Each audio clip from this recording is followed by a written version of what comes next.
Good. We're coming in a minute. So are there any questions from this morning, please? Yes, Venerable, I have one in chat. Let me read it. It's long, so please bear with me. She thanks you for answering a question earlier. And she says that after, I'm going to paraphrase, that after reading Christian and Buddhism, she came to the understanding to accept that to keeping yourself open to the universe. But she's... What? I can't hear quite every word you're saying. Say it more clearly, slowly. She wants to know, Good. she doesn't understand why everyone is chasing enlightenment. And she knows it's to benefit all sentient beings. She still finds it too far out and rather pretentious. Sorry, my dog. Rather what? Pretentious. Pretentious. Oh, okay, yes. Good, go on. And she wants to know if, I apologize.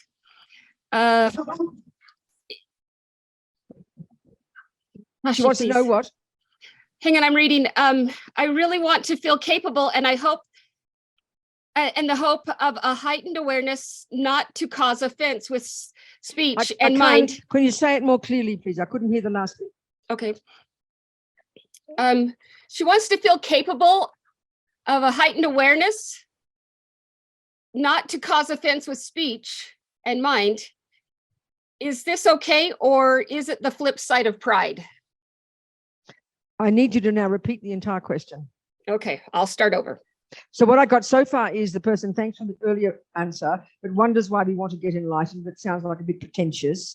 Yes. And then the second part was? All I really want and feel capable of is the hope of a heightened awareness, not to cause offense with speech and mind. Is this okay? Good, I hear you, darling. It's wonderful. It's totally amazing. Okay, first of all, the first part.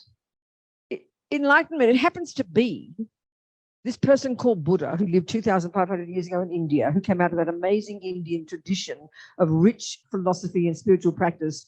You know, as the Dalai Lama said, it was these incredible Indians more than 3,000 years ago who were the ones who began the investigation into the nature of self. So why aim for enlightenment? It's very simple, that Buddha has found that that is the potential of every being. You don't have to want it. It's up to you. It's just like, you know, Federer shows us the potential in tennis. So, you know, you don't all have to want to be like Federer, but Federer is showing us by his example that being a marvelous tennis player, Buddha, if you like, is perfect. I mean, is good, is what we've all got the potential. So the Buddha has found that to be true from his own experience. This is where it's coming from. No one's kind of dumped it on top of us. No one's forcing us to think that way. Buddha happens to be telling us that this is what he has accomplished, and he then shows us his methodology of how to accomplish it. That's it. So on the way to that, the goal that you said you'd like, that's all part of it. So if you want to just have the goal of having a bit more awareness and control your body and speech so you don't harm others, wow, that's pretty good. Nothing wrong with that at all. And so then all Buddha's saying is you can accomplish more if you want to. So whether it's pretentious, that's an interesting, I mean, I never heard that before. So whether you think wanting to become a Buddha because you have such compassion for every sentient being, if you think that concept is pretentious, then go for it, baby. I find it very moving that you have such compassion. You know, that's what motivates the concept of becoming perfected, ridding the mind of all the rubbish and developing all the goodness. That's what Buddha has found is the potential of every being. So he's saying that the first part of the work, the wisdom wing, is you remove all the delusions from your mind. So just that result alone is unbelievable. You can't even imagine the joy and bliss and clarity and wisdom and love and compassion that you would have just accomplishing that. But then you go to the compassion wing and you add this whole amazing, powerful component of this bodhicitta, this fierce, courageous attitude of a sense of responsibility to help every sentient being, a huge compassion for all of them. You add that to the wisdom wing and that's Buddha. That's enlightenment. It happens to be what Buddha has found to be possible. So it's up to you what you want, sweetheart. And what you want sounds pretty good. Anybody else in the room? Any questions? No. Nothing? Nothing at all? Nothing more there? Sheila? No, Okay. Venerable. Yes. Yes. Where's that little sound come from? That was me. I said no, Venerable. Oh, okay. Thank you. Thank you. Okay, good. Okay, so let's continue then. Okay. Hello, Venerable. Sit in front, please. You're a nun. This is Venerable Aileen from Australia, whom I've known for 49 years, who worked with me at the Liberation Prison Project in Australia for years. And she's doing a retreat over at where? The Fire Zen Center, that's right. Yeah. Okay, so we did equanimity as the basis. This recognition, which is itself pretty incredible, that everybody in the planet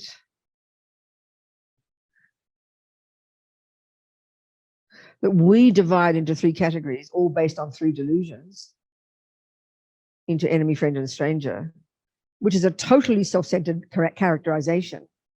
Because those who do what my attachment want, we call them friends and we love them. Those who don't do what my attachment wants, we call them enemies and we don't love them. And 99.9% do neither, so we couldn't care. I mean, we should be embarrassed if we hear it like that, how self-centered we are, but we consider it as normal because the whole world is like it. The monkeys are like it, dogs, ants, humans. And why everyone's like it is because we've all got the three poisons. This is Buddha's, you see, this is what's interesting about the Buddha's analysis of the mind. It doesn't just refer to humans. He's referring to this entire, samsara, the countless trillions of sentient beings. It's a world view. It's very fascinating. We're all sentient beings and we're all driven by the three poisons. And if the three poisons dominate, then the actions are negative and they sow seeds in our mind that cause us to have suffering rebirths and suffering experiences. And if the virtues predominate, then we have, happy rebirths. Then we can cut all those delusions and we can actually get out of samsara altogether. And then we add the bodhicitta wing to the mix. And then we don't need to be reborn. We're done. We're finished. We're cooked. But because of immense compassion, we have no choice but to be reborn again and again for the sake of all the suffering sentient beings. That's pretty intense. So that's what we're discussing here, the methods for this. So equanimity is the basis. And why, remember I said that the basis now, the logic now for why I want you to be happy and why I want you to not suffer, which are love and compassion, is that whether or not you help me. Basically, that's it. You look at the world. And we're trying to go beyond that. We're trying to see that actually everybody wants it and nobody wants suffering. And that becomes the basis for developing love and compassion. That's the shift. And that occurs right at the foundation of equanimity. There's logic to it. So we touched upon those different points, a few different things that got us to the conclusion, I must repay the kindness of sentient beings, So let me shift into this other components, other techniques that come from the more radical one of exchanging self for others. And so I think here I'd like to go through these 8 verses, like I said. This simple little text, poetic little text by a Tibetan person called Langri Tangpa, who was a disciple of Dom Tompa, who was a main disciple of Atisha back in the 11th century. Now this, of course I haven't got, John, I need the 8 verses. Do we have the 8 verses somewhere there? Sheila, do we have it somewhere in our little I'm looking. pot of texts? We have some, a copy here maybe? No? Someone else on their iPad or their iPhone? Okay. Well, I know, I can remember them mostly. Don't worry. So, see if you can find it. But I got, roughly speaking, I know the verses, roughly speaking, the meaning of each one. Okay, so let's go through these. These are deceptively simple. They sound, you see, it's not like emptiness where you've got to squeeze your brain. You don't understand what it's so intellectual and complicated. This, though, you squeeze your heart. I think these teachings are more difficult than emptiness. They're quite outrageous. You'll see. The words are so simple. So the first verse says, in order to get the benefit from all sentient beings,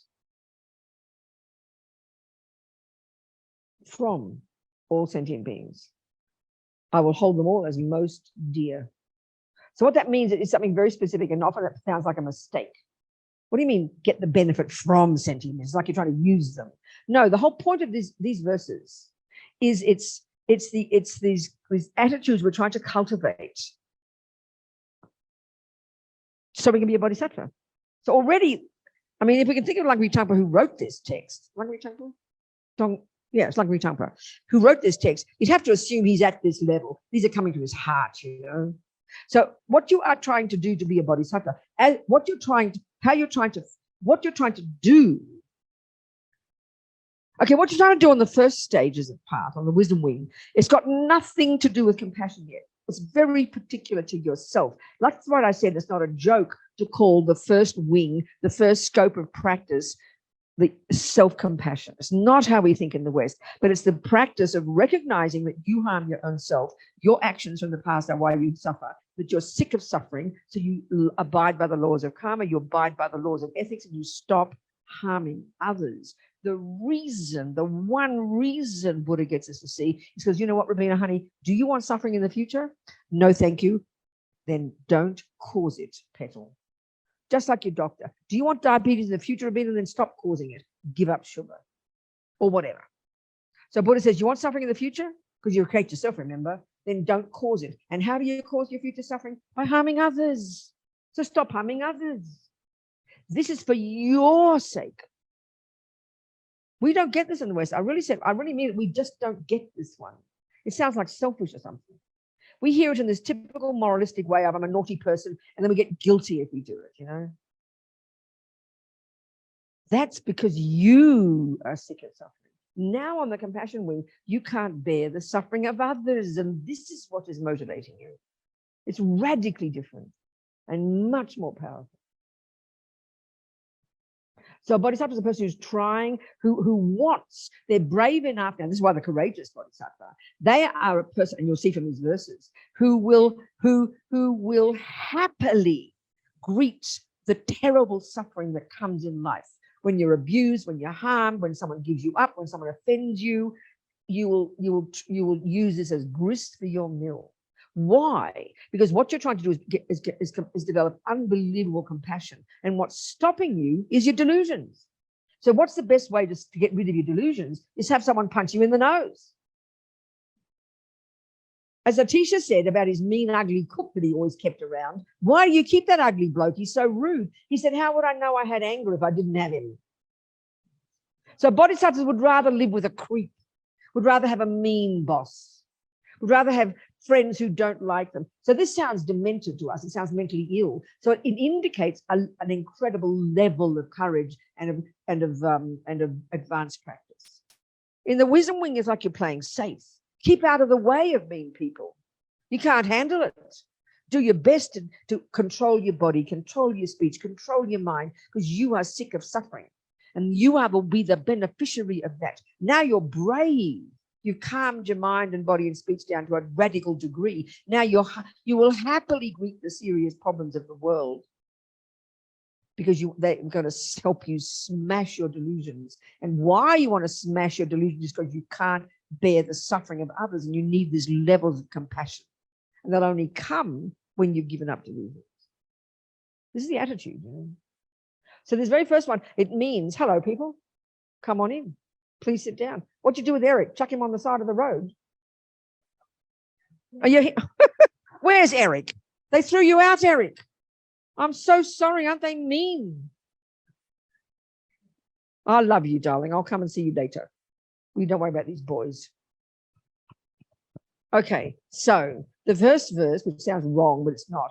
In order to get the most benefit from sentient beings, meaning, think of it, this is the logic. If you never meet a sentient being, how can you cultivate compassion for them? So they are like a treasure. Oh no, I missed the piece. It's outrageous. In order to make the most of, in order to get the most benefit from sentient beings, who are more precious than this ridiculous thing they must have had 42 eons ago. It's called the wish-fulfilling jewel. Forget about that. Let's just simply say, who are more precious to me than $1 million. This is ridiculous, right? What on earth does that mean? We've got to get our head around it. The logic of it is so weird. In order for me to get the most benefit from sentient beings, to make the most of these suffering sentient beings, in order for me to become a Buddha, because they're the grist for my mill, who are more precious to me than $1 million. Meaning if you had the choice between a sentient being and $1 million, you take the sentient being. Because why? Because they help you give up delusions, whether the $1 million will just give you, more things. So it sounds kind of demented, but this is the level of you could say courageous. They're kind of driven, the wish to develop these amazing qualities. I will care for them. I'll take care of all of them. I mean, already the first verse is outrageous, and each verse keeps getting worse, I promise. And you've got to analyze these words. You've got to realize that these people aspiring or even actual bodhisattvas are like fierce in their love for sentient beings. It's hard to think like this. We don't trust it, When you read about saints, you kind of don't trust it. You think these people that can't be true. That's what the woman said, it's pretentious. You can almost accept that, almost understand these people are dying to help sentient beings. What's their problem, This is what bodhisattvas are. I mean, it's hard to accept it. It's hard to believe it's possible. Now, the next verse, I always say about this one, that if you were a therapist and you recommended this as a method for your client, they would sue you for abuse. Listen to it.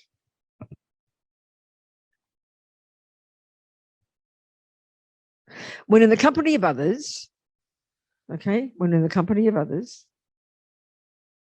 I'll always consider myself the lowest of all. Excuse me, not only that, and I will see others as supreme. I mean, maybe we can't see, you got to remember this is 10th century, for God's sake. And they've been talking like this because they didn't change much until the Chinese communists came along and took their country. Now they're kind of forced to have to talk like a bunch of Americans and Australians. These concepts are hard for us to get hold of. It almost is impossible for us to think this way. What do you mean the lowest of all? It sounds appalling. It sounds like self-loathing. Now, the interesting point is we already loathe ourselves. And when we hear this advice, if you haven't got a background for it and you haven't done the wisdom wing, you don't get what he's saying. You're kind of going to say, well, listen, mate, I already see myself as the lowest of all. What do you want to do? Rub my nose in it? Because we just can't hear the point. And then see others as supreme, superior. The second verse is gone. You've lost my verses. I need to go back to second and third, please. Previous page. There we go. So let's get our head around it. What does it mean? How would you apply this in daily life that makes sense to us,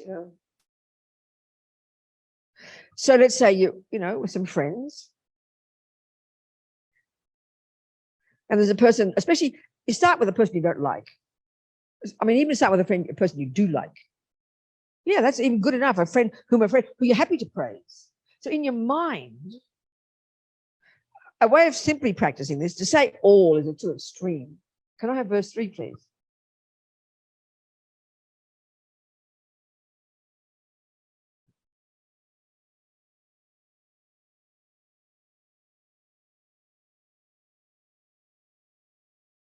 You've lost verse 3. There it is. Move it up a bit, 2 and 3. That's it. Stay right there. Don't touch. Don't move. Okay. You moved again. There's it. Honey child, what's the problem? You've got a nervous finger. Just leave it there. Don't touch it. Don't touch it. Leave it. Thank you. There we go. Okay. So now, how to apply this in a simple way? So to say all is too extreme, Always consider myself the lowest of all, and from the depths of my heart hold others as dear and supreme. I mean, you've got to be pretty advanced to say all. Well, let's just start with one. So an application of this is very simple. It would be, let's say it's a friend of yours, and you think of something, one thing that they can do that's better than you. That's the practice. And why would we need to do that? Because the more we get in touch with the way ego grasping works, the more we get in touch. Can you just leave the verses alone, please? Thank you. The more you get in touch with the way ego works, the way attachment works, the way aversion works, and that's the inner work, and that just takes time. And it's too hard for us to hear this because it sounds too shocking. The more we will see that we are just naturally self-centered. We have space to be loving and kind, and some of us more than others, but it's fairly limited. If the beloved you really do love, if they start dumping on you and going to the toilet on you and poking you in the nose all the time, at some point your love and compassion will wear out. A baby that you adore more than anything on the planet, if they cry all day and night, at some point you'll get exhausted, because we have got delusions. We're normal human beings. So it's very limited. But the other thing is too, because we just somehow naturally can't help but find fault in others, even if we're nice people. It's a very typical conversation among ordinary people, is to find fault in others. The politicians, your next door neighbor, it's automatic. And the assumption is that somehow I'm not like that. We can see it in other people very blatantly. We've all got it. It's the nature of the delusion to put me first. And so we are happy sometimes to praise other people, but often what happens is, when it's coming from low self-esteem, which is not what Mr. Lungri Trump is suggesting to us, it's a completely different state of mind. Low self-esteem is actually the flip side of pride, and this is very embarrassing to hear. Pride is, remember, the delusions always exaggerate. So pride exaggerates your good qualities, and it's a very fragile state of mind. The person's not happy if they've got pride. And then when you meet a person who's better than you at something, then your pride collapses, it deflates, and it turns into low self-esteem. You wouldn't have low self-esteem if you didn't have pride. It's very powerful. So what we're trying to do is cultivate the view here of finding good things in other people. So this is very clear, better than you. And we can accept that. If you go to tennis and you watch Federer, you completely accept that he's better at tennis than you. You're happy to do that. So that's also what we're trying to do here. So when you get to the point of having really powerful bodhicitta, then you can say, oh, one person at a time. And it's a really good practice. Now, especially with a person you don't like. A person at work who annoys you. Think of just one thing. Maybe they've got cuter feet. Honestly, something simple. Maybe their ears are nicer shape. I mean, I know when I did Kung Fu, I confess to this now, I'm very attached to feet, right? No, I haven't got a fetish or anything. I'm not mean like that. But when I was doing Kung Fu, your feet are your weapon. Your feet are your major thing. Your feet and your fist, right? And I always am very proud of my little short, fat feet. They're very good karate feet, I can make a very good fist of my foot, and because my toes are fairly short, and I'd always look at everybody's feet, because everybody's feet are naked at karate, aren't they? And I never confessed to this. And I remember Paulette, who was much better than me at karate, but she had terrible feet, in my opinion. They were skinny and her toes were long. I mean, you get what I'm saying? We all think this way, right? But we don't want to confess it. And I purposely praise Paulette because she had a bigger belt than me, and she was better at sparring than me. My feet were still better than hers, but I didn't say that. Do you understand? So find one thing. You don't just got the person in general, but their ears are nicer. They're better at math. They've got a prettier voice. It's really a powerful practice, and genuinely rejoice in it. Yep. They are higher. Those words don't fit well with us, but you putting that person better than you, and that's the practice. It's a marvelous practice. It's wonderful practice. That's how you apply number 2. Number 3, now I can go over the pages. Okay. This one, it seems to me, I don't know why it comes in here. It seems to be quite a slightly different style. Vigilant, the moment a delusion appears in my mind. So delusions are attachment, anxiety, jealousy, low self-esteem, pride, depression, normal states of mind, right? Endangering myself and others. I mean, that's intense. I shall confront it and avert it without delay. So that's powerful, because it assumes, doesn't it, that that delusions are not the default mode for this person. The moment a delusion appears in my mind, the assumption being that only virtues are there, and a naughty delusion pops up every now and again. Well, it's the opposite for us. Delusions are the default mode, So, I mean, that implies this dude is quite advanced. So we do our best. This is really what daily practice is. This is right back to the wisdom wing. This is your first step. You control your body and speech, and then you begin to see your mind. And you grab it, avert it, and confront it and avert it. And that has to happen well before it becomes emotional. That's the big thing I say all the time. You know, for us, we don't notice what's in the mind until it's vomiting out the mouth, until we're shaking. And that's the wheels falling off. And it's a bit late to notice. And that just comes from practice and awareness and concentrating and training yourself to notice what's happening in your mind as much as you can while you're on the road, while you're talking to your boyfriend, while you're fixing the kitchen, while you do. It's not just only occasionally on your cushion. You learn to be seeing your mind every single day. This is the job of a day-to-day Buddhist, you know. So now the next lot of verses, 5, 6, and 7, 5 and 6, 4, 5, and 6. Each is more outrageous than the next. So this next lot, it seems to me this is in daily life. This is to do with sort of the world out there. You read about on your iPad and the news, and you hear about the crazy politicians, you hear about the warmongers and the pedophiles, you hear about the people out there. This first one, this next one, number 4. The words are so sweet. They're very 10th century. Whenever I see beings who are wicked in nature, we look at wicked on Broadway. What word would we use? The sun. What we'd say, right? What's it Greek words for everything? It's fancy we call them, give them a Greek word. Whenever I hear about or notice or read about the psychopaths, and that is people who are wicked in nature and overwhelmed by violent negative actions and suffering, that's a psychopath. An extremely negative person, in other words. A person who's extremely suffering. Now, if you don't know about suffering from the first scope, the wisdom wing, and you hear about a psychopath or a pedophile, and say that they're suffering, what are you talking about?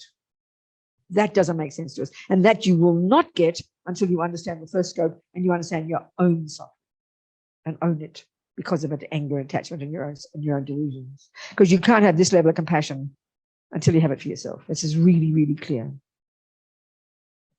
Because due to karmic imprints, this person is born in this human mind, and they want to jump on little girls all day. They want to kill people all day. Like one of my friends on death row in Kentucky, my friend Mitchell, who's a Buddhist, says, Robina, he thinks about torture all day. So when we understand karma, that you bring your own stuff with you, no one taught him. His mother didn't teach him to torture.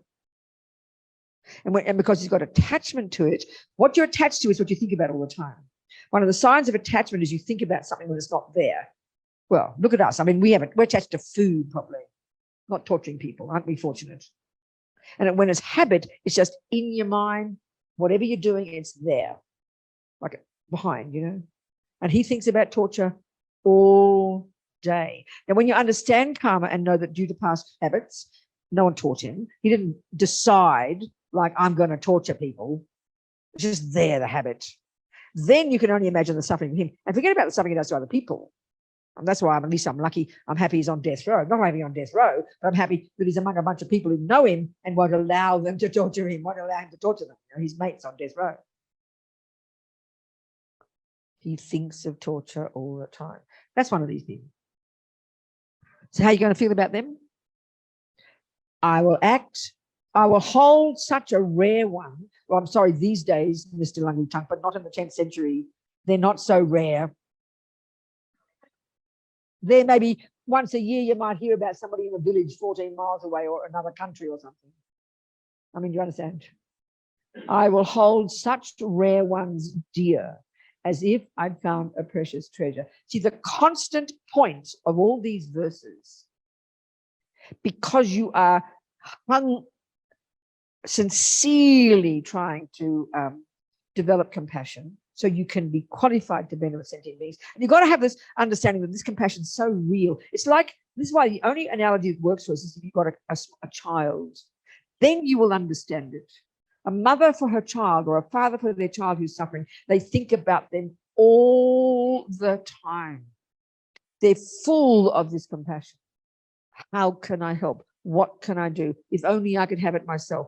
That's the level of compassion these people are having. and we're trying to cultivate, but for everybody.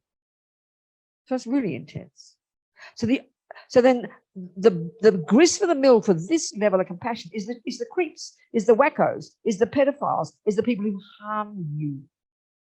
If we only had people who are kind to us, we would just rest on our laurels. We wouldn't move an inch spiritually. We know this. So it's kind of intense. Next one's even worse. This next one is sort of like, this is at work, closer to home now. This next one. When out of envy, others mistreat me. Someone accuses you at work of lying, they're jealous of you, you know.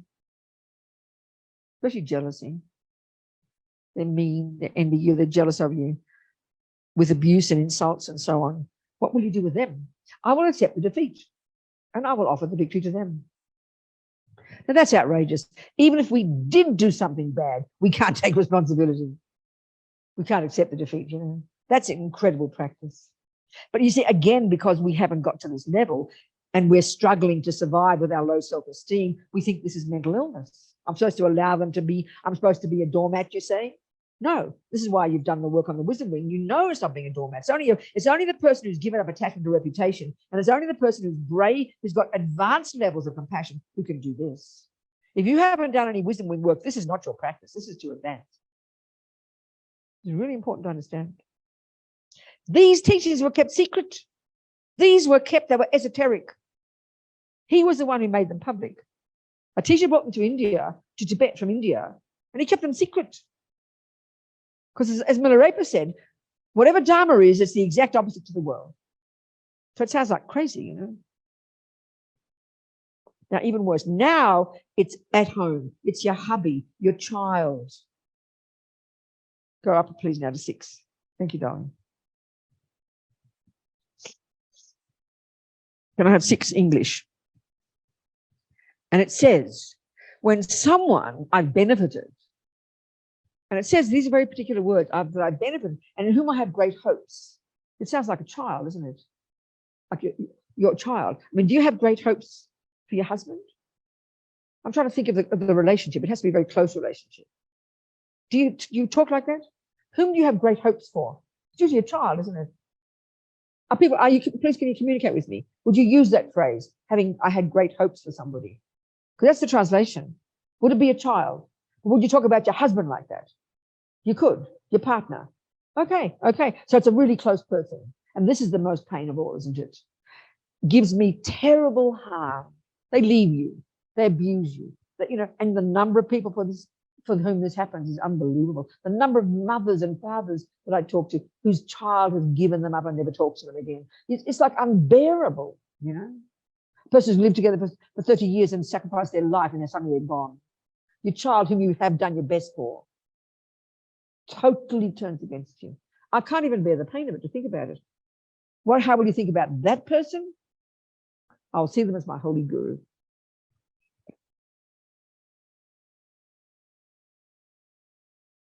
So it's obvious that if you haven't got to the point of this level of practice, you can if you understand it theoretically, then you can say the verses and aim for it. But if you don't even understand it because you're not at this level, because you're so overwhelmed by self-loathing and you're in a city relationship where you're the victim, this is not for you. Don't even read it, please. It's like a foreign language. It's too bizarre. You could totally misunderstand it. You know? And the trouble is, in our culture, we are suffering so terribly. We have so much low self-esteem, self-loathing. We don't have any self-compassion. That means we can't see our own faults. We blame everybody else. We're complete victims. We think it's not my fault. I didn't ask to get born. This is why we suffer so badly. So this is not for us. But to know where you're at. So we try it once a year, okay? Maybe once a month, maybe try. Even if someone says to you, that cup, you broke that cup when you washed the dishes. I mean, the distress is so unbelievable. I did not break that cup. I want to burst into tears, Oh, I'm really sorry, Robina. I'm so sorry. I didn't mean to break your cup. That's insane, isn't it? Like people think you're lying almost if you said that. Like you're some mentally ill person. So you've got to be wise about it. It's not like being a victim and kind of confessing to everything people say, like being ridiculous. It's got to be appropriate. It's got to be reasonable. Why? Because angry when you've been accused of something, someone's harmed you, you see crazy people, all those people, it arises delusions in us. We're trying to smash the delusions. I always think of like when we make effort, this is like mental effort, spiritual effort. So like I think of like sportsmen, or I think of always think about what's his name, that cyclist who was naughty, Lance Armstrong. I remember reading a long interview with him in New Yorker. Like he was a total fanatic, and I love fanatic people. I like that energy, you know. I mean, at first, if it's virtuous, it's better, obviously. I don't like crazy people, deluded ones, harmful. It was a bit naughty, wasn't he? Lied and cheated like crazy. But the effort. So for him, this is the analogy here. For him, he loved the high mountains. He didn't want to just relax and go downhill. He'd be bored to tears on the flat. You give him a mountain and he was in heaven. That's this level of practice. They want the extreme level of practice. Because every time he had the high mountains, he was stretching. He was getting better and better and better at being a cyclist. Well, here you're getting better and better and better at smashing delusions, the obstacles to your achieving bodhicitta. So they're like extreme, you know, they're like fanatics.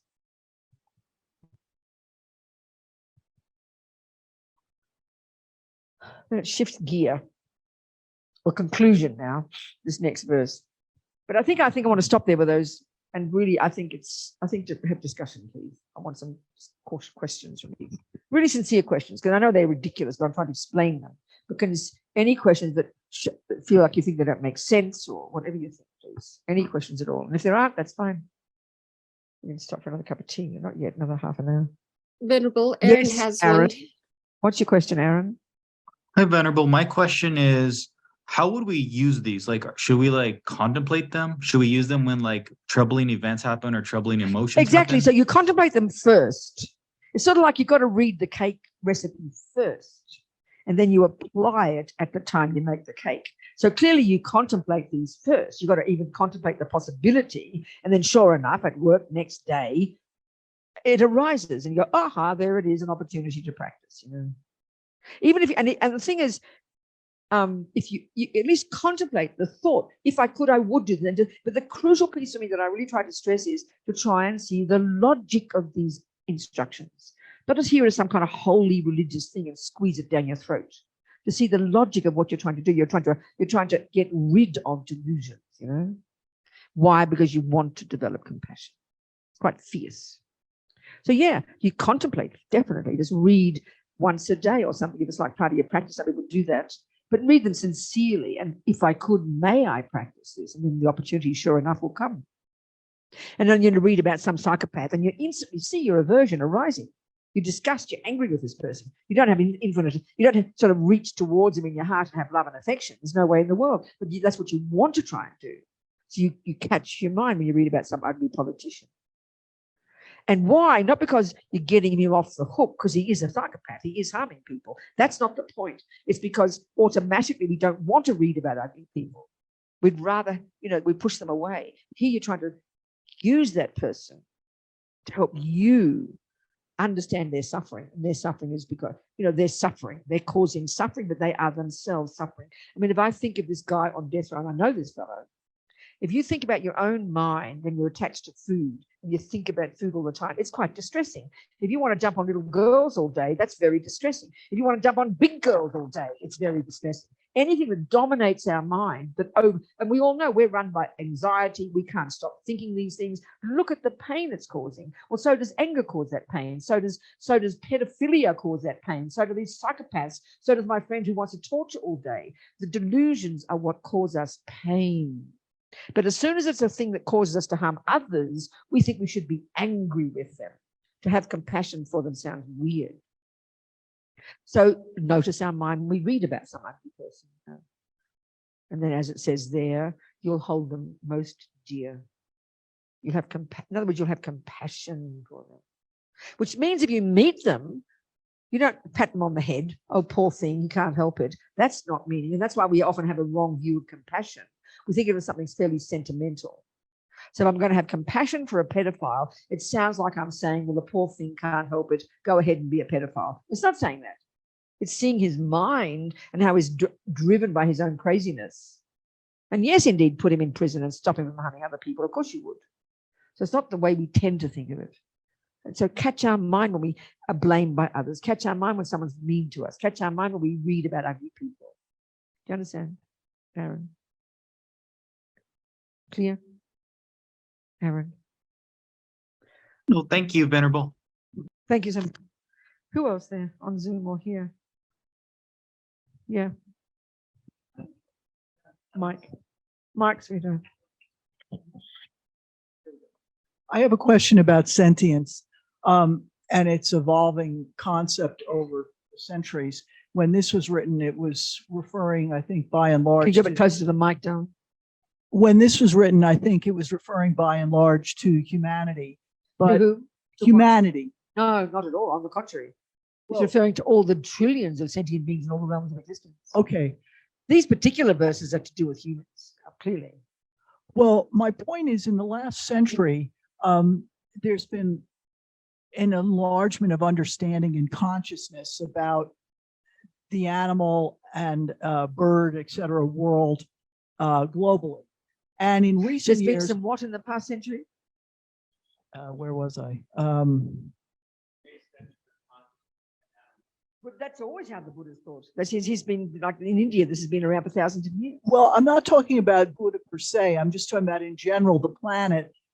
But in the last decade or so, there's been a lot of studies that have been done with botanists about interconnections of communication systems between trees, plants, mushrooms, you name it. So really, the concept of sentience now applies to everything in the world.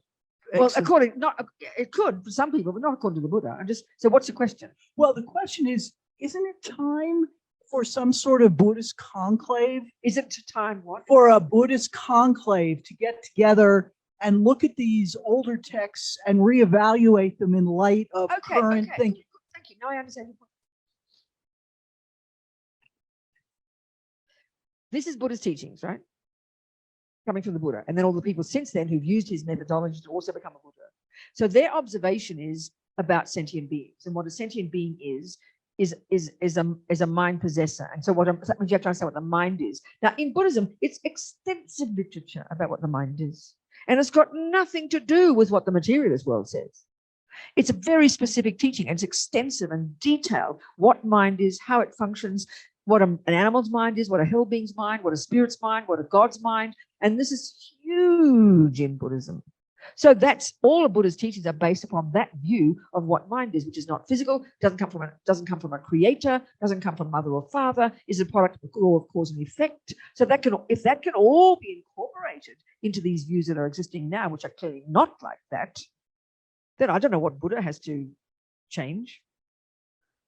What are you suggesting he doesn't know? I'm not being rude about Buddha. I'm asking a reasonable question. If there's something, see, also the other point is this. The Buddha's telling us that this, the one that the woman thought was pretentious to want to become a Buddha, but that's what Buddha has found. Okay, let me tell you what your mind would be like if you're a Buddha. So if there's something that scientists are missing here, we've got to go to the scientists. That's fine, I'm not being arrogant. So when you're enlightened, and this is the same for every mind, you have removed utterly all misconceptions, all delusions, all ego. You've only got wisdom. And you've got compassion. You've got these two. So your consciousness, which is not physical, now pervades the universe. It is wherever there is existence. There's nothing holding it back. One, it has the wisdom to see every mind in the universe, all their past, all their present, and all their future simultaneously. It has this infinite compassion and empathy for every single one of those sentient beings as if they were you, and only wants to benefit everyone, and has the infinite power to manifest in countless bodies throughout countless universes for the sake of these countless suffering sentient beings, in order to benefit them. Now that's Buddhahood.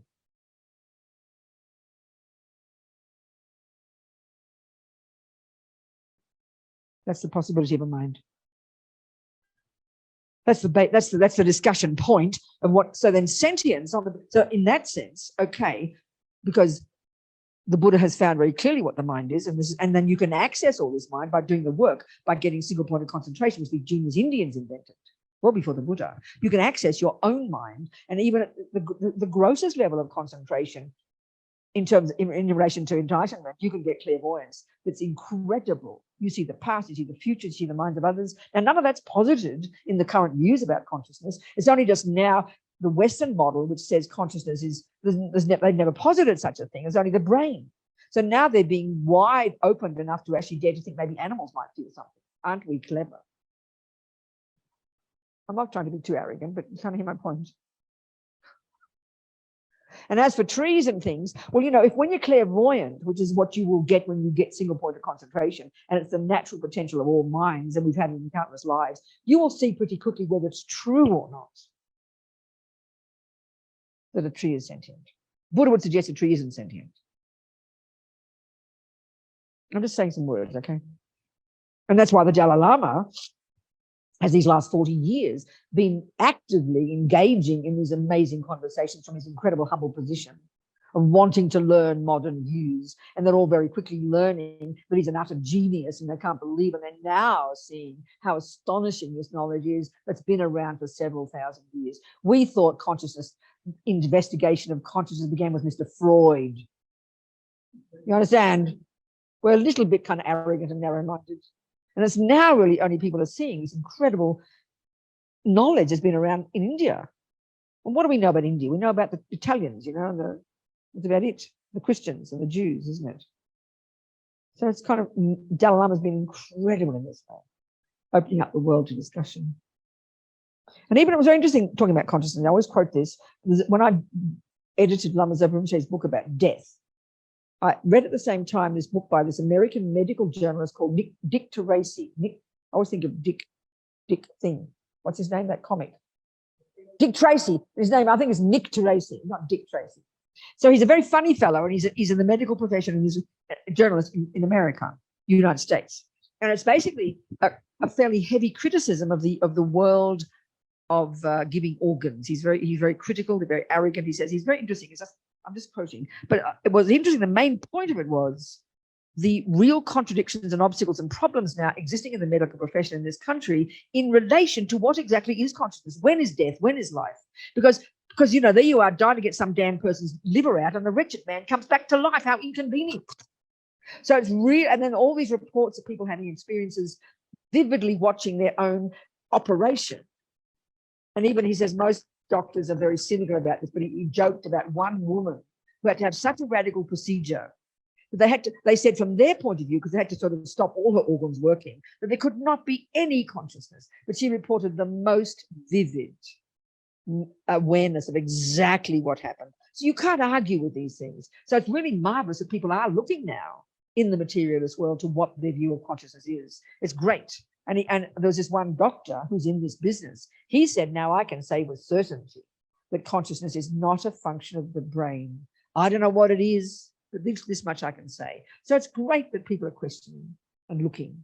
You understand? Yeah. What else, people? Questions about loving your enemy, taking the blame.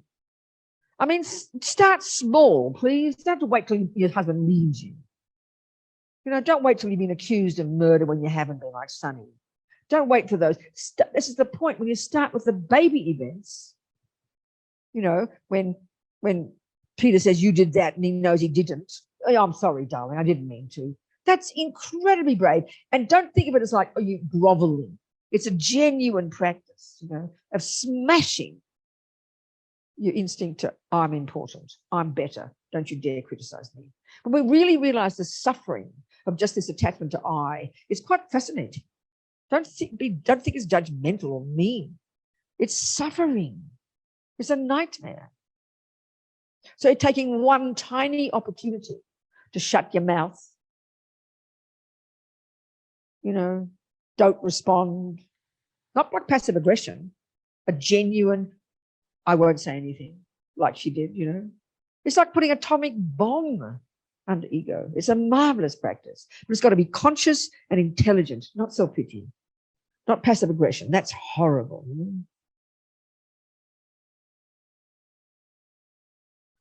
Yeah. Yes, Aaron. What should we do? Like, because when we care for others and those other people are hurt, how do we negotiate? Like, should we get angry? Should we feel sad? What about if we So give me disagree a with how to simple do things? scenario without trying to give your life away. Give a simple scenario. What do you mean? Well, I kind of have weird examples here, but Just any example. You know what you're saying. So give us a simple example. so like I have a major disagreement with a colleague of mine about What, policies. sweetheart? What? I have a major disagreement with a colleague of mine about policies. We You both have a what interact lot. with your colleague or what? A disagreement about policies, like A economic disagreement. I'm sorry. A Yeah, like disagreement. I Good. work in Go on. Go on. education. Good. Go on. And Then? I believe that one method of the policies I recommend are far more successful in the long run for my students. Yes. And my colleague disagrees very strongly with that. Yes. She thinks yes. that it's perpetuating problems for my students. I get it. I understand. So question. Like, what should I do?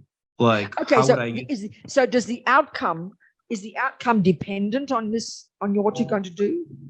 Do you have to have her to agree with you to implement your policies, or can you just go ahead and implement your policies? That's an It is important dependent question. upon her. What? It is dependent upon her. So you can't move ahead with your policies until she agrees. And if Yes. she doesn't agree, you can't move forward. Mhm. Okay, that's a pretty good example of a very clear scenario. Okay, so the goal is to have your policies implemented. That's right. That's the goal, isn't it? Yes, ma'am. It's not just nice theoretical discussion you're having. No, it's not theoretical. So she also has policies. So if she wins the day, she needs you to agree with her. Is that right? No, she can act unilaterally. What? She can act unilaterally without But you me. can't. I can't. So she sounds like she's your boss. Yeah, I think that's the way to think about it. Okay, then that's the case. Now we know. Okay. Well, honey child, you don't have much choice. Do you see my point? You don't have much choice. So if you really do feel that your policies are better, the only way to prove it to her, they've all been tested, these policies, are also just theory. Well, this is the problem. Like, I'm appealing to one set of background theories to explain certain empirical evidence, and she's appealing to different background theories to appeal to different empirical evidence. I get it, yeah. So do you think there's a possibility she'll ever come around to your views? Do you think there's a possibility? I don't think so. I feel it's attached to her identity, but I feel like her behavior is going to hurt students in the long run. Her what? And in the short term. Like her behavior, her commitment to her policies is going to hurt the students in general. But I hear you exactly. But the point is, you don't have the power, do you? So then, honey child, you have to what do they say? Eat humble pie. All you can do is do your best without being angry, because anger just hurts you, but you can still be critical, you can be analytical, you can keep your ground, you can keep showing, keep trying to implement it, be very diplomatic. Do you get along well in general? Yes, I used to, not anymore. Okay, not anymore. Because of this issue. Darling, the more and more you say, the more and more it sounds like you're going to have to just accept. And then if you can't bear it, this is the point now. If you can bear it and keep in your job, then you do it, and you learn from it and move forward. And if you really can't bear it, move. Thank you, because Venerable. the thing is, it's not a moralistic issue. You can argue as much as you like, but you can be skillful and wise. When we keep remembering, if you get upset, you get angry, you get attached, you get jealous, you are harming yourself and you're limiting any ability for her to listen to you. So it's for your benefit, in order to communicate with her, that you keep your wits about you, and it's for your benefit just internally, for your own life, to be realistic and to be not be deluded and angry and upset and attached. Do you see? And if you can do something to help her forward, but it doesn't sound like she's interested.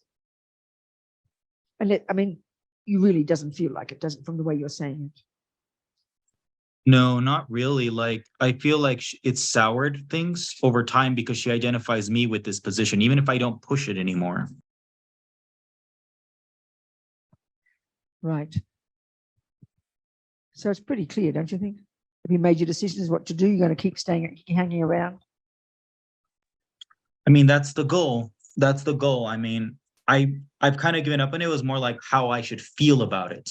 Exactly. Like, Well, this is the point. This is the whole point I'm getting at. If you can't change her mind, if she has the power to choose not to implement your views and implement her own, then if you keep being, and this is the story of everybody's life, if you keep holding on to your views, and the thing is, you might be right. This is the interesting point. You might really be right, but what good is being right when it's hurting you and you're pained by it and you're attached to it and you get angry and you cut yourself off? That's the part that's incredibly difficult. So for your sanity, especially if you want to continue in this job, you're going to need to let go of your attachment to it. Because if you're suffering, it's because of attachment. It's very logical. And, maybe if, in some ways, if you have patience and skill, you might find other ways to implement these in the future, which means you have to have a very patient attitude. You understand? Don't be passive aggressive. Don't get depressed. Don't narrow it down too rigidly. Just be more spacious if you can, and try and see the other benefits you get from continuing to work in this way. And who knows, one day something might change and suddenly she might drop dead and you get the job and you can implement them. I mean, don't want her to die or anything. Because when we're spacious, unlikely things happen, So really have this aspiration to want to be beneficial. And if it is beneficial, and if a time does come when your policies and your views can prevail, then great, make that aspiration, but relax about it now. And don't give up on it, but have it in your own. Are we communicating? What do you think? Yes, thank you. That was very useful advice. Good, Aaron. Fantastic. Really, really helped. Good. This is everybody's life, isn't it? I'm not negotiating over a recipe. How to make the bed. That's why I can't believe how brave people are living with each other. You people live with each other. I always say if I had a husband and children, they'd be dead husbands and dead children. Probably wouldn't get to the child stage. The hubby would be dead already. I can't imagine. So courageous. Listen, we can have another break and have a cup of tea, you think? Coffee or something? What do you think? 2:30? Have a 15-minute break and then go for another hour and then we're done. We'll do a little meditation maybe. Yeah? Have a coffee break? Have a coffee break. Come on. 15 minutes will do, I think, and then we'll come back. We'll do a meditation when you come back, okay? Thank you, darling. See you 15 minutes.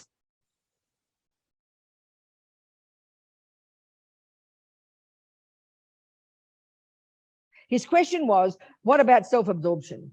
So we've discovered what we mean is self-centered, thinking about yourself all the time. And I'm talking about the delusions, Buddha's view of the delusions. We've all got attachment. Attachment is the basic problem. It's the main voice of the root delusion that assumes a separate intrinsic me in the first place. So this attachment is multifaceted. It can be for sex, drugs, and rock and roll. That's the obvious level. It can be for money. It can be for people. The deeper one, the more primordial, is wanting to be approved of by other people. We've all got that to some degree. It can also be a very fierce one to get what you want. You're very self-absorbed, always thinking of me. And that means you find fault in other people and you feel quite distant from other people. And then you're always moaning and complaining and thinking of yourself. Always you're the very center of your own life. That's just very strong attachment. Now, but the other thing is, though, a person can have attachment like to food, but be very kind and loving and generous and ethical. You can easily have that. Another person has attachment to killing. Then you're in trouble, attachment to lying. This attachment is multifaceted, and there's the primordial disease of samsara. But then we have to factor in the other ones as well. So our saving grace is our virtues. If you've got lots of virtues and good ethics, you're going to be okay.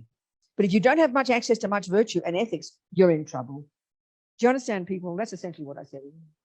So whereas we tend to say, well, she is narcissistic, like it's an absolute, but there's more to it there. You've got to see the pieces of the recipe. Then you can understand the person better. And the other trouble is in our culture, we tend to first think, well, what did their mother do? And the Buddhist one is very direct. It just you look at the person's mind.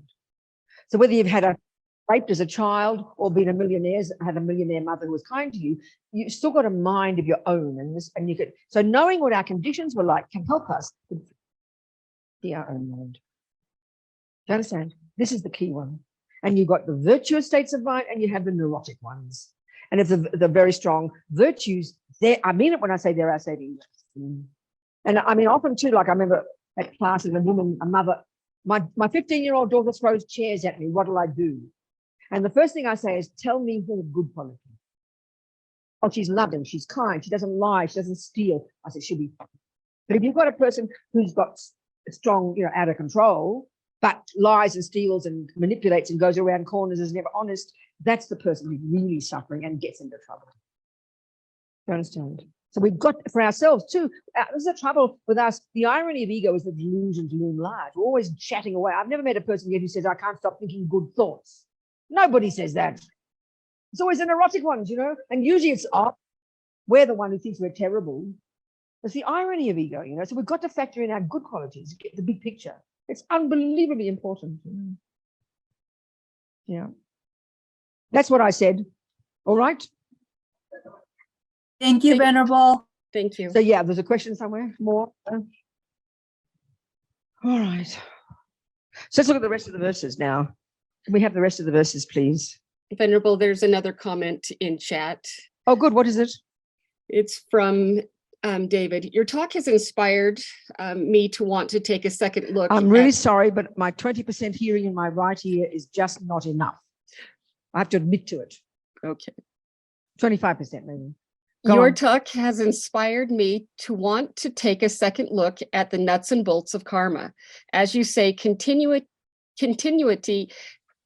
of consciousness seems absurd from a materialistic point of view. That's right. In my own mind, I say, even a clairvoyant person's memories of past lives are not evidence. They are something else meaningful, perhaps, but can be objectively true. However, I see now that the Buddha's point of view of karma is important for practicing taking responsibility for everything. Yeah, that's it. Spot on. Do you have any advice for rooting it out? But for what? Oh, I'm sorry. Taking responsibility for everything that occurs in one's mind. Yeah. Do you have any advice for rooting out materialistic? Yes, of course. So the course notes I've given you for this weekend, I think, include it. Can you just, have you got the course notes there? Can you just read the chapter headings to me, please? Let me find them.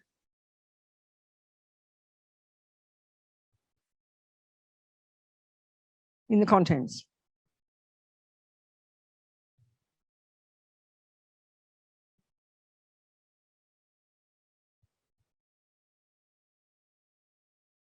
Have you got them? Yes, Venerable, one moment. So read the contents out. An overview of Buddhist psychology and practice. Number 2, without understanding the law of karma in relation to ourselves, we cannot have compassion for others. There you go, right there. Those first 2 chapters. Then next one, 3rd. Unraveling our emotions. Okay, that's what we're talking about as well. Number chapter 3, 4. 4 is how do we exist? Okay, so read the lot, honey. Read the lot. How to cherish others. Okay, it's all there. Everything we've been talking about this weekend, which I haven't really looked at how we exist yet. That's all there. So there's a basis there for you in chapter 2. Absolutely. That'll give you the starting point. All right. That's the answer. It's a good start. And then follow your nose from there. Okay. So anybody else has 2 questions? So why don't we do a little meditation? I don't know what kind, we'll see what we do. We'll do a little meditation, okay? Why don't we do a compassion meditation using the Buddha of compassion? Why don't we do that? Okay. So get yourself comfy, be very relaxed about it. Don't get all holy. Oh my God, we're going to meditate. Just think of it as a natural thing to do. So just get yourself comfortable in your chairs. If you're on the floor, then clearly you have to hold yourself up, otherwise you'll topple over. But us in chairs, if we slump into the back, we'll go to sleep. So have your feet firmly on the ground. And then sit upright. It's important to do that. Try and sit upright if you can in those chairs. And hold yourself up, in other words. It's important if you can. Have your muscles relaxed, check your muscles, relax your muscles, although your body's upright. Your head slightly tilted forward, okay? If your head's thrust back, it makes your mind agitated. So slightly tilted forward, chin tucked in a bit. And then there's more points. All this is from the yogis and yoginis over the centuries. Little points about the position that make it most conducive for your mind to function, because your mind meditates, your body doesn't. So this is so to have your jaw relaxed, your lips apart, and oddly enough, to have your tongue resting behind the top teeth, just near the palate. All the great yogis who meditate for ages, they say it stops you from dribbling. It's a very practical thing, it's nothing holy. If you can, stick your tongue up there and have it there lightly, but we're not going to meditate for long, so it won't matter. And your jaw relaxed, lips apart, and your eyes looking down, okay? As if you're looking along your nose towards the ground. All the great yogis, again, the ones who meditate for ages, day and night, or even during the day, they have their eyes open because their mind is so concentrated, they don't get distracted. But if you get a bit distracted, then don't you worry, just have your eyes lightly closed and looking down under your eyelids as if you're looking along your nose towards the ground. So sort of settle into that position, just very relaxed, just settle into that. So now we're going to do a visualization, which just means using your imagination. And you don't have to be perfect at it, just trying to think it. And we're going to imagine in front of us the manifestation of compassion, the Buddha of compassion, in other words. There's different aspects of this energy, if you like. Some sitting, some standing, some male, some female. So this one we're going to contemplate is, Avalokitesvara, or Chenrezig in Tibet, compassionate eyed one. So try and get the sense of, we've got gross energy like our bodies, bags of bones, and then the Buddha's manifest in this more subtle form that only when we're very advanced can we cognize. And these, this is this. So then we imagine this embodiment of compassion in the sky in front, very relaxed, about eye level. And he's sitting on a multicolored lotus, you can imagine that, and sitting, and you see it in all the pictures, it's a very classical image.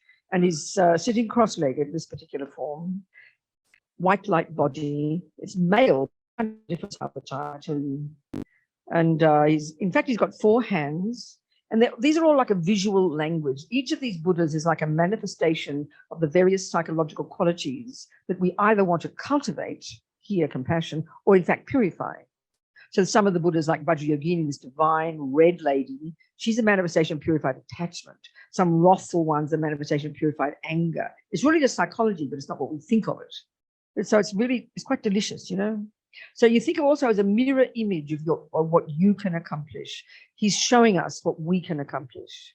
So this divine being, manifestation of compassion, sitting on a multicolored lotus with 4 hands. The first 2 in front are holding like what's kind of like the hands in the prayer gesture, holding wish-fulfilling jewel. And then 2 other hands held aloft about the level of his ear. His right hand is holding a crystal rosary, and his left hand a lotus, blooming at his ear. And then his face is radiantly beautiful. Should make us very happy. Radiantly beautiful. Just full of wisdom, full of clarity, full of joy, full of compassion, full of love. In other words, no delusions, no ego, no non-virtue. Blissful, radiant. And it's a mirror image of what we can become, what our potential, showing us our potential. So you see the hair partially held up on it. How's his hair? It's partially up on a top knot. You see that? And they have this crown on their head. If you know all the details, fine. If not, don't you worry. It's radiantly white light with his lovely silken clothes and very beautiful. Everything's light, radiant, clear. Now, if you have a spiritual mentor, which I find is the closest word in English to the word guru in Sanskrit, which kind of means heavy with qualities, or the term in Tibetan, Lama, like high being, something like that, Spiritual mentor, I think, is probably the best word.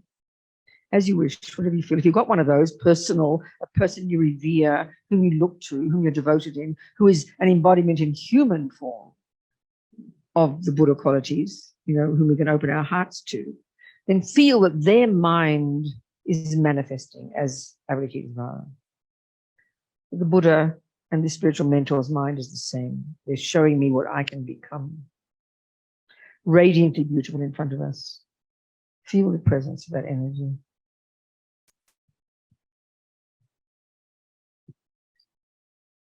So now we imagine that he sends so compassionately from his brow radiant beams of white laser light that enter our brow and fill us very powerfully, and feel that it totally purifies our body, all the heaviness, the sickness, the difficulties of our body, makes it light, and it particularly purifies all the karmic imprints that we carry in our mind. Nothing goes astray from all the countless actions we've ever done since beginningless time, if you think of that, to harm sentient beings with our bodies. Remember, think all of this is totally purified, eradicated, and full of this radiant white light. So marvelous, full of this, and the body light. Imagine this. And each step we'll do the body, we do the speech, and we do the mind. We'll just sing a few mantras, a couple of times. So if you just don't know it, that's fine. Just concentrate on this light, nectar, this light filling you, totally purifying your body and all the imprints, making you radiant. Om Mani Padme Hum. Om Mani Padme Hum. Om Mani Padme Hum. Om Mani Padme Hum. Om Mani Padme Hum.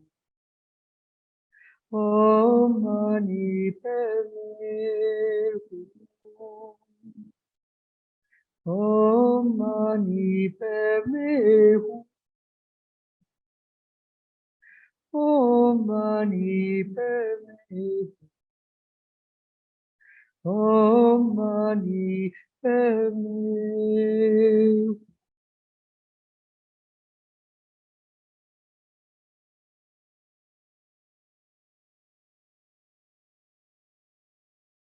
Full of this light, totally radiant.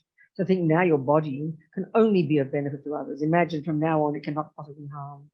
And whoever sees you, hears you, talks to you, smells you, tastes you, touches you, can only be benefited by your body. This is your potential when you become a Buddha. Imagine that now. How amazing. Full of this marvelous light, full of this potential.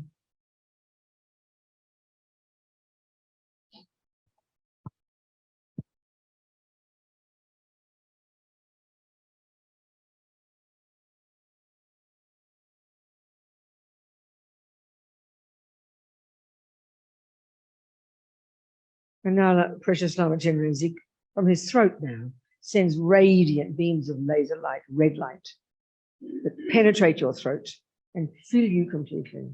And this time first purifying all this kind of this inability we have of expressing ourselves clearly, confusion with our speech, saying the wrong thing, not being confident, or very clearly the lying speech. And even the speculating. We don't often lie consciously. But we're so eager to sort of be involved in things and know the answers because we're so overwhelmed by so much mental activity these days and so much information. We so often say things that aren't even true, but we don't even know it. So we speculate, misleading people. So all the speculating, all the harsh speech, all the bad mouthing behind backs, and all the endless kind of rabbiting on about nothing. We're so eager to talk, you know. All of this nonsense that harms us and causes harm to others. All of this is beginningless time.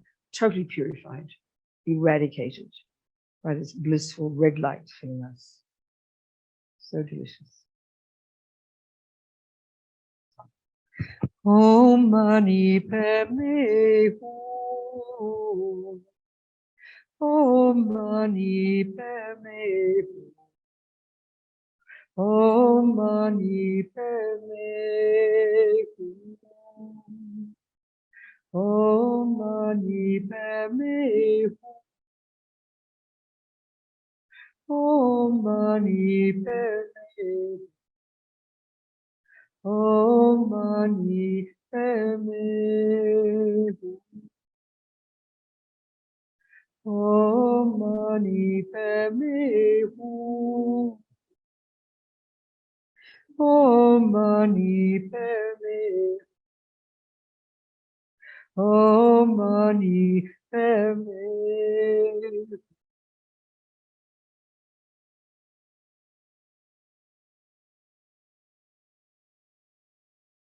full of this red light. So delicious, so radiant. Speech, the nonsense gone. And think now we've attained the power of speech. This is the most precious gift to give the world.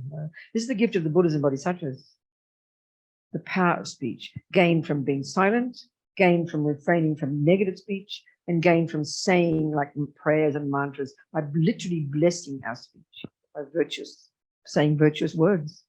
Then whatever we say will be useful. So think, whoever hears you, whatever sound you utter, even good morning, will benefit whoever hears you. And then, of course, because you have to accomplish things in our life, if people don't trust your words, don't believe you, don't like your voice, they won't listen. You won't get your wishes accomplished. So to be a benefit in the world, we need the power of speech. So imagine we've accomplished that. Incredible. So that any sound we utter is useful, beneficial, wise, helpful, calms the fears and suffering of sentient beings. Full of that marvelous potential, that red light.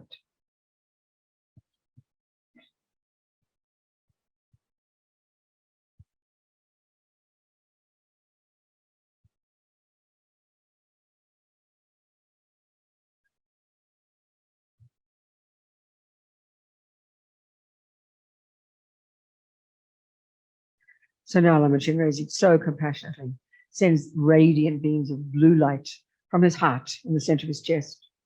And this purifies the mind, the mind or consciousness. These words are used synonymously and they refer to the contents. All our sensory consciousness, our mental consciousness, our thoughts, our feelings, our emotions, unconscious, subconscious, the negative, neurotic, painful ones, the virtuous, blissful ones, all of it, that's our mind. And the Buddha has found from his own experience that our true nature, who we really are, is the virtues. Very simple. And he has found that we can rid the mind of all the neuroses, all the misconceptions, all the delusions, because they have no basis in reality. The etymology of the word Buddha is telling us this. Buddha implies the eradication of all the delusions from the mind, because they're not at the core of our being. He's found that. This is quite radical. And Da implies the development to perfection of everything else. They're our true nature: love, wisdom, clarity, kindness. This is what it's view. So imagine we've accomplished that. These delusions, this blue light filling us, blue like the sky, eradicated instantly all the nonsense, full of the virtues. And incidentally, this is the bonus bliss, and it's not joking when they say that.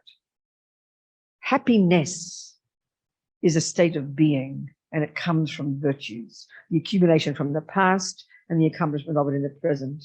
And when the mind is wise, and you've given up neuroses, you only have joy. This is the interesting point. It's so shocking. It comes from the mind. So imagine, full of the virtues and full of this bonus, joy, bliss, clarity, wisdom, your true nature, full of this radiant blue light.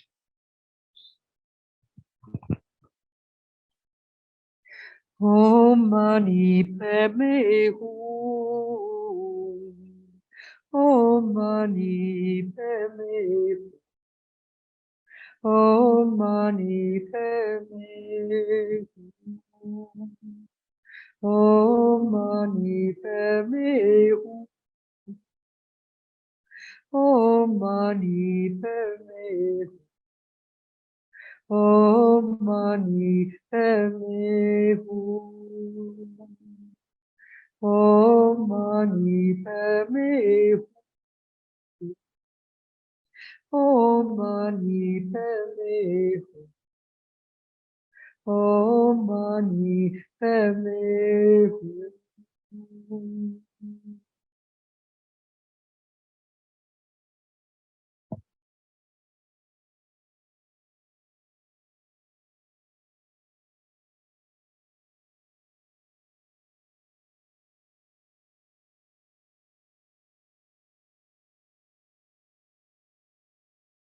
So now imagine that the lotus that Chenrezig's sitting on dissolves up into his body. And he's made of light. Then he comes very happily to sit above our heads, facing the same way as us. Just imagine this.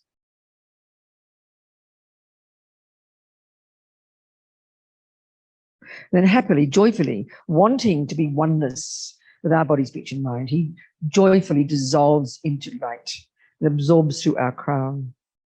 And we become full of the energy of the body, speech, and mind of Chen Raising, the energy of the body, speech, and mind of our Lama, and our own body, speech, mind. They all merge, becoming one. As Amiyeshi says, union, oneness. So now imagine you expand to fill the universe. There's no limit. There's no edge of this vast bliss. Limitless, clear, compassionate, blissful, wise, radiant, pervading the universe. And just imagine that. No thoughts. In that.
Then to the left, maybe they didn't hear me say that, right in front of you, your enemies, objects of your aversion.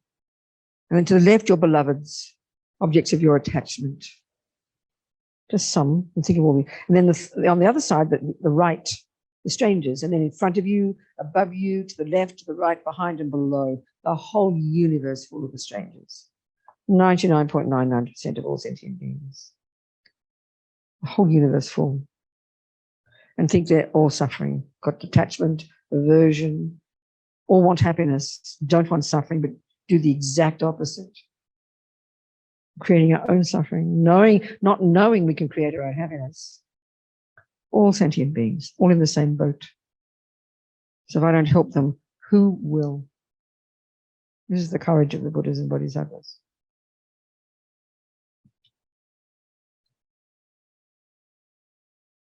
So now imagine from you, from your heart now, you send out trillions of tiny Chenrezig, tiny little white Buddhas, miniature versions, that first enter into the hearts of the enemies, make them go into their hearts, the harmers, the crazies, the psychopaths, the miserable people, goes into them, taking away their pain, taking away their delusions. This is called wanting them to stop suffering. And then giving them everything they need, giving them their happiness, giving them whatever they need, food, clothing, things, friends, whatever. That's called love. See them receive it. See them be free of suffering. See them be happy. See them stop suffering. See them stop harming others.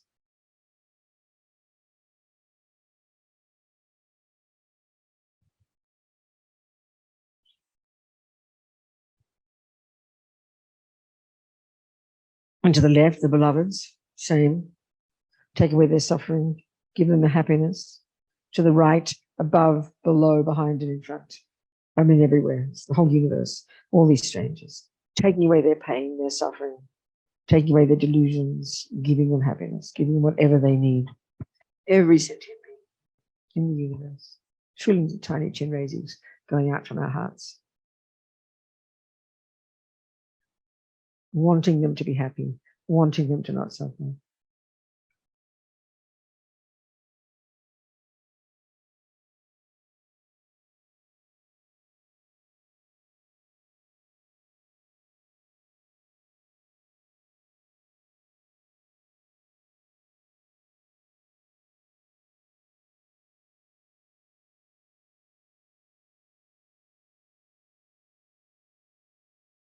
So now imagine more Chenrezig go out from our heart, and now they become their Chenrezig. See them turn into Buddha, turn into Chenrezig. Every one of them, that's their potential. Every one turns into Chenrezig. Trillions of sentient beings turning into Chenrezig, achieving Buddhahood.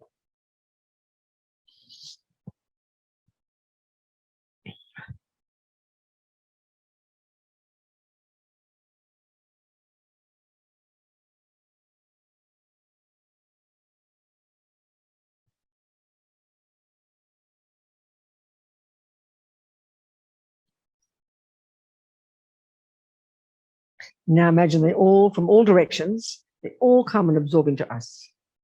These trillions, billions of Chenrezigs absorbing into us, enhancing even more brilliantly our Buddha nature, our courage, our compassion.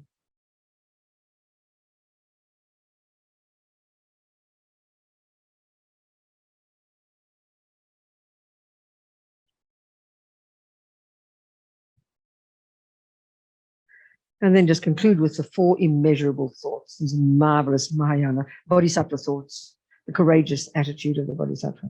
Think how wonderful it would be if all sentient beings could abide in equanimity, free of attachment, anger, and ignorance.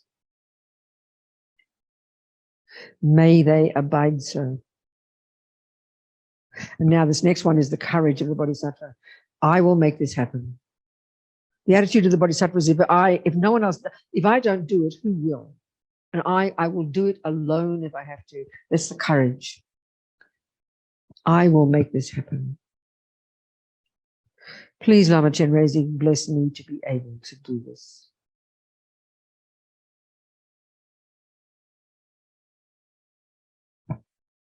How wonderful it would be if all sentient beings could be free of suffering and its causes. May they be free. I will make this happen. Please, Buddha Chenrezig, bless me to be able to do this.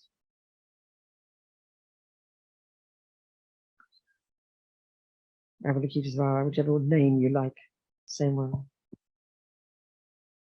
How wonderful it would be if all sentient beings could have happiness. And Lama Zopa says it's good to think of the happiness of Buddhahood and its causes. May they have them.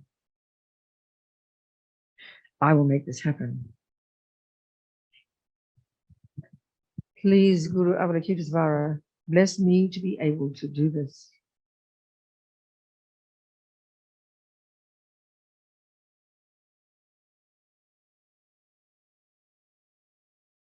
How wonderful it would be if all sentient beings were never parted from higher rebirths and liberation's excellent bliss. May they never be parted. I will make this happen. Please, Guru Avalokitesvara, bless me to be able to do this.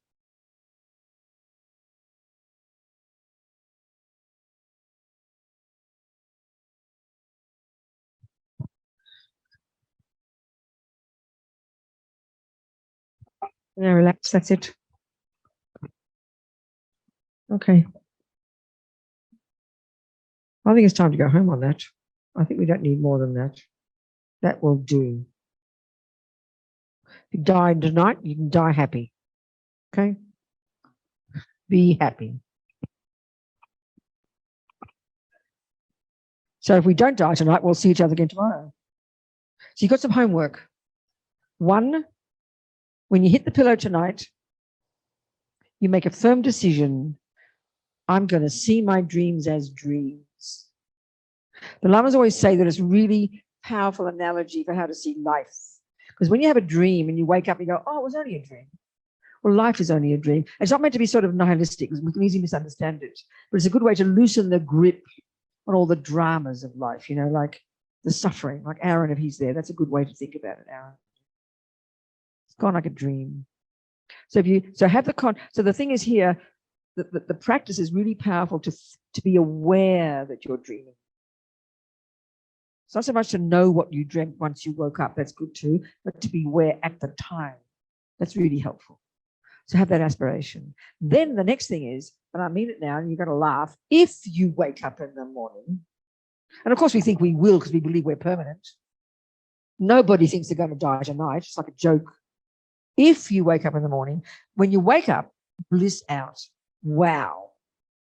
My petrol tank of morality didn't run out yet, because that's the point. Karmically, it's the accumulation of your actions of virtue, in particular non-harming, in particular non-killing, that is the cause of getting a decent human body. You know? It's quite specific. So just delight that you've still got gas in the tank, that you haven't stopped breathing yet, that you're still alive. So you leap out of bed with joy instead of, oh no, not another day, and turn over and go to sleep. And think, I'm going to make the most of today. Come to the class, do a bit of meditation, listen, take some tools from it, so I can develop my marvelous potential. That's your homework. And if you don't wake up, then you'll be fine. You go to the bardo and you'll get a nice, decent human rebirth, and we meet you next life. All right? Thank you, people. Betty's still alive. She must be 110 by now. How old are you, Betty? 95. 85. No, 92 in July. 92 in July. Good on you, Betty. I'm only 78, darling. I know. December 20th. What? December 20th. That's exactly right, sweetheart. She always sends me birthday gifts, birthday wishes. You still in Santa Cruz, Betty? Yes, very cold. 30s. Cold, is it? Same 30s. here. Frost. Oh, is it really in Santa Cruz? Yep. Naughty Santa Cruz. And you're doing all right, darling? Yes. When are you coming? That's a good question. Nobody's I know. invited me. I only go where I'm invited. I'm not rude. I know. Appearances. Anyway, it's good to I'm see coming you. to San Francisco, I think, but we haven't sorted it out yet. Mm, So we'll see. that's a little far. I can see you on Zoom, so that's good. Okay, darling. Good enough. Okay. Okay, people. Thank you, Zoom, and thank you, locals, everybody. Same. We see each other tomorrow, all being well. If not, that's totally fine. We all have a good day together. And even if we don't remember 99% of today, what's marvelous is, and this is the Buddha's view, nothing goes astray. There's two things. There's a kind of qualitative process of karma that is leaving seeds that ripen as happiness and suffering. The other one is it's mere technical. Everything that we see, hear, taste, touch, smell stays in the memory. That's how we can get clairvoyance eventually. It's all stored there. So we'll be delighted. This is all stored there, even though we don't remember it. It'll come up at some point. So be happy, okay? Jongchul, Semchog, Rinpoche, Mike. So put those prayers up. I think we do them, sweetheart. Dedication, a couple of prayers, just a couple.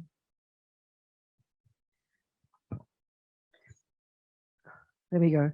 So this one, we'll say the English. So because I'm going to put some words on top of it, so just listen to the thoughts. So as a result of the virtuous karma we created by listening to these teachings, you know, may we quickly become a Buddha, just like we stated in the beginning, and lead all living beings without exception to that enlightened state.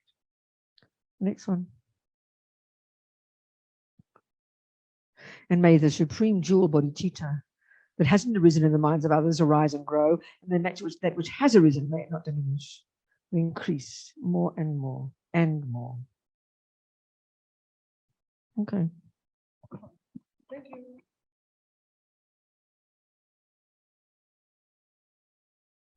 Thank you, Venerable.